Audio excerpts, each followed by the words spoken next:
Menyerahlah. Kamu sudah tidak ada lagi tempat untuk berlari. Aku tidak akan menyerah. Akan aku teruskan filmku ini. Stefan Young harus menjadi penutup yang sempurna di filmku. Iya.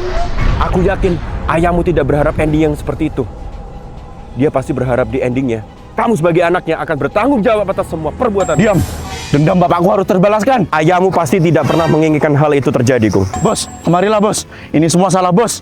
Seandainya bos tidak mengundang dia, pasti ceritaku tidak akan kemana-mana. Bukan aku yang memanggil dia, tapi ini semua sudah menjadi bagian dari rencana kita berdua. Apa? Apa maksudmu, bos? Jadi sebenarnya aku sudah mengetahui semua rencanamu, Gung. Aku melihatnya dari komputermu. Rencana untuk menjadikanku pionmu untuk membalaskan dendam ke Pak Bahlul agar tanganmu tetap bersih. Lalu aku memanggil detektif itu untuk menangkapmu. Namun, dia malah berkata, Jangan tangkap dia sekarang. Kita tidak bisa menangkap orang yang baru merencanakan kejahatan.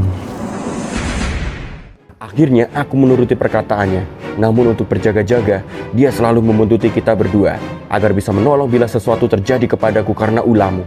Dan benar saja, tiba-tiba teror Molotov itu terjadi. Itulah kenapa dia tiba-tiba bisa muncul saat itu. Jadi, selama ini aku yang masuk perangkap kalian berdua. Brengsek. Yaps, benar saja. Kami berdua selangkah lebih maju daripada kamu. Dan kami tidak menginginkanmu berbuat berlebihan. Karena aku yakin ayahmu juga pasti sedih di alam sana melihat anaknya seperti ini. Kalau gitu aku menyerah. Lagi pula, dendam bapakku sudah terbalaskan. Tapi aku malah terobsesi di film buatanku ini. Sampai aku malah ingin melukai bos. Maafin aku ya, bos. Minta maafnya nanti saja di kantor polisi. Lagian kamu bisa-bisanya tidak sadar sama trik kami berdua. Lihat baik-baik wajah kami. Mirip kan? Hah? Iya. Kok bisa mirip? Ya karena selama ini kita pemerannya orang yang sama, tolol. Nih, lihat. Sama kan warna rambutnya? Justru kamu yang nggak sadar kalau selama ini kamu ada di YouTube-nya Stefan Young. Bukan kamu saja yang lagi buat film, Gung. Aku juga lagi buat film. Lihat tuh, Pak Bahlul. Loh, kamu masih hidup? Kan aku kameramen Stefan Young. Nah, itu Nisa yang kemarin jadi ibunya Pak Bahlul. Nah, kalau itu Dani yang kemarin jadi bos sawit. Selama ini kita semua tuh sadar kalau kita tuh ada di dalam film. Kamu doang, Gung, karakter film yang nggak sadar. Jadi, kalau semua ini film, berarti Bapak masih hidup? Itu mati beneran sih dia. Yaudah, cabut yuk. Udah episode terakhir juga, viewsnya sepi lagi di YouTube. Mending reaction biar balik modal. Cabut. Udah selesai juga filmnya. Guys, lah, kalian mau kemana?